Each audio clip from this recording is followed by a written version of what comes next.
হে জগতবাসী, আজ আমি শামীম আলী চিশতি আপনাদের সামনে একটি আলোচনা নিয়ে আসলাম। সেই আলোচনাটি হলো যে এই মহাবিশ্ব ব্রহ্মাণ্ডে যাহা কিছু আছে তাহা এই মানব ব্রহ্মাণ্ডে আছে। তাহলে এই কথাটি আজ পর্যন্ত শুনেই এলাম, আসলে এর কোনো প্রমাণ কি আমরা পেলাম? তো আজকে এই বিষয় নিয়ে আপনাদের সাথে একটু আলোচনা করব। তো আশা করব এই আলোচনাটি একটু মনোযোগ সহকারে শুনবেন, যাতে করে আমরা অগ্রসর হতে পারি জ্ঞানের পথে। আল্লাহর সৃষ্টিতত্ত্ব, আত্মতত্ত্ব, দেহতত্ত্ব, এই সমস্ত তত্ত্বের দিকে যেন আমরা অগ্রসর হতে পারি। আর আল্লাহ কিন্তু একটা কথা বলেছে, তোমরা যদি আমাকে চিনতে চাও, জানতে চাও, তাহলে আমার সৃষ্টির দিকে লক্ষ্য করো। এবং সৃষ্টির দিকে লক্ষ্য করতে বলা হয়েছে, এর কারণ কি? এর কারণ হলো আল্লাহ সমস্ত সৃষ্টি করেছেন, সৃষ্টির বাহিরে আল্লাহ আছে, সৃষ্টির ভিতরে আল্লাহ আছে, এবং সৃষ্টির মধ্যে আল্লাহ বিলীন হয়ে আছে, এবং সৃষ্টির মধ্যেই স্রষ্টা প্রকাশ দিতেছেন। তাই আজ আপনাদের সামনে যে আলোচনাটি নিয়ে আসা হলো সেটি হলো 18,000 মাকলুকাত মানব দেহে আছে। তা কি করে আছে?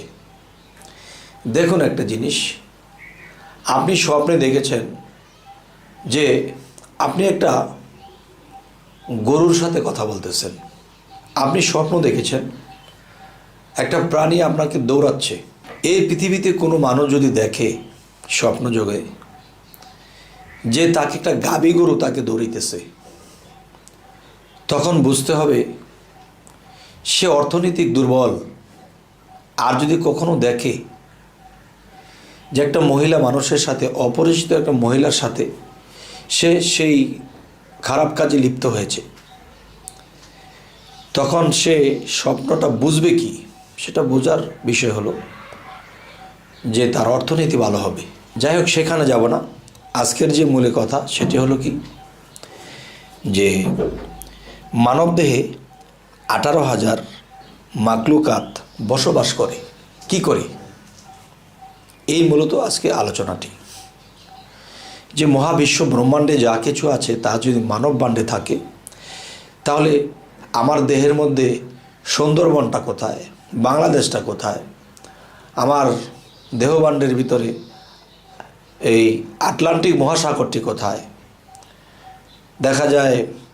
তো এরকমভাবে যদি আমরা বুঝি, এরকম করে যদি আমরা খুঁজি, তো কখনোই বুঝবো না, পাবো না।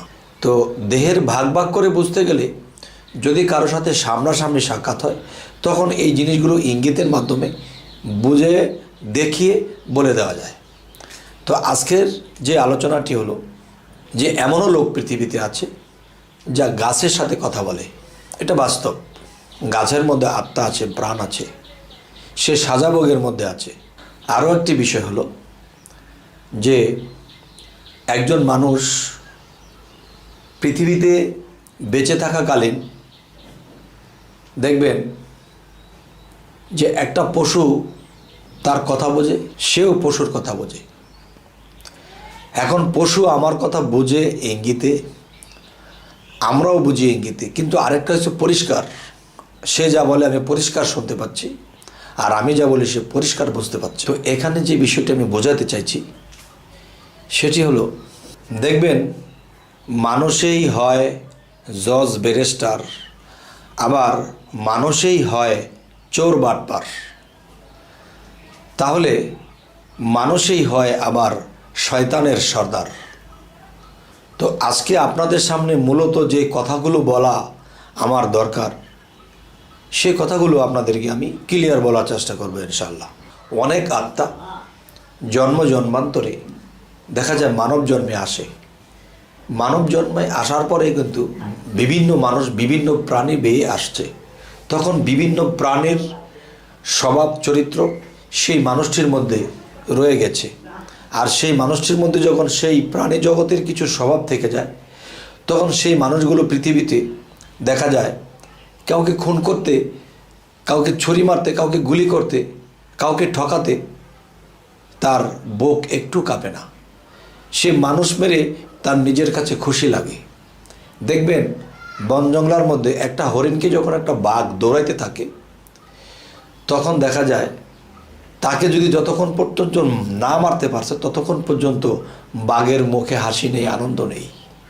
আর যখন বাঘ তাকে ধরলো, ছিঁড়ে বেড়ে খেলো, তখন সে শান্তি পেল, আনন্দ পেল। তাই বলতে চাই, এই পৃথিবীতে এমনও লোক আছে, মানুষ হয়ে মানুষকে খুন না করলে তার ভালো লাগে না, মুখে হাসি নেই। মানুষ হয়ে মানুষকে ক্ষতি না করলে তার ভালো লাগে না।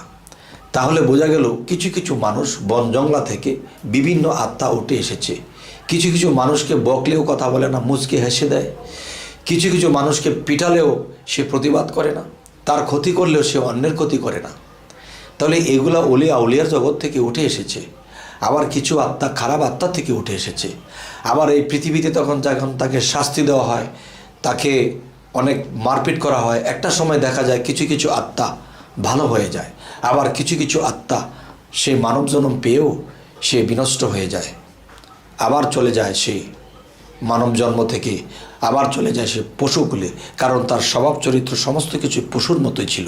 তবে হে জগতবাসী, আজকের এই আলোচনাগুলো বোঝার যে কিছু বিষয়, একটি বিষয় বোঝাতে গিয়ে অন্য অন্য সাইটে চলে যেতে হয়, অবশ্যই আপনারা বুঝে নেবেন। তবে দেখবেন একটা পশু কিন্তু এই মানব দেহের ভিতরে থাকে না। তাহলে 18,000 মাকলুকাতের স্বভাবগুলো মানুষের ভিতরে কাজ করে। যেমন কিছু স্বভাব হিংস্র, যেরকম মানুষের মধ্যে মানুষের একটা কুকুরের স্বভাব মানুষ আছে, মানুষ দেখলে খেউ খেউ করতে থাকে, মানে আউল ফাউল বলতে থাকে। তার মধ্যে কুকুরের স্বভাবটি আছে। আরেকটি বিষয় হলো যে কোনো মানুষ দেখলে কোনো মানুষ ক্ষিপ্ত হয়ে ওঠে, হিংস্র হয়ে ওঠে, তার মধ্যে সেই পশু, সিংহ কিংবা বাঘ ভাল্লুকের স্বভাব রয়েছে। আবার কিছু কিছু মানুষ আছে, মানুষকে দেখলে বসতে দেয়, খাইতে দেয়, আদর করে। তখনই বুঝতে হবে সে সাধু পুরুষ, সে একজন আল্লাহর ওলি ছিলেন। আবার সে পৃথিবীতে আবার ওরকম হয়ে জন্মিয়েছেন, তখন সভ্যতার থেকে এসেছেন, আবার তিনি সভ্যতাই আছেন।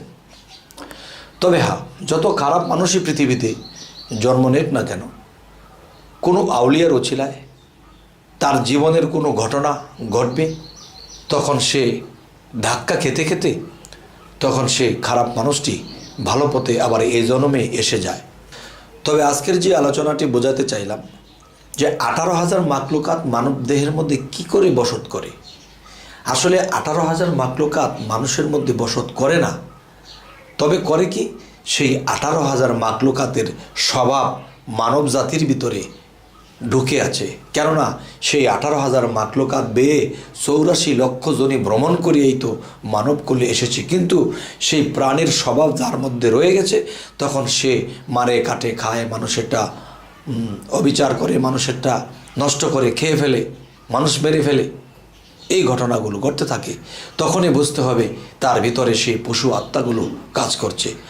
আর যখন এই মানুষটি দুনিয়াতে ধাক্কা খেতে খেতে, মানুষের মার পিটানো খেতে খেতে কোনো একদিন কারো জীবনে হেদায়েত পেয়ে যায়, আবার কেউ এই জন্ম বিফল হয়ে যায়, আবারও সে পশুকুল থেকে ঘুরে আসতে হয়।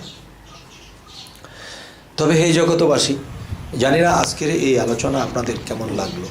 তবে অবশ্যই আশা করব যে আমাদের এই আলোচনা যদি আপনাদের ভালো লাগে, পরবর্তীতে আপনাদের সামনে যেন ভালো ভালো আলাপ নিয়ে আসতে পারি, এই জন্য সাবস্ক্রাইব করে রাখুন।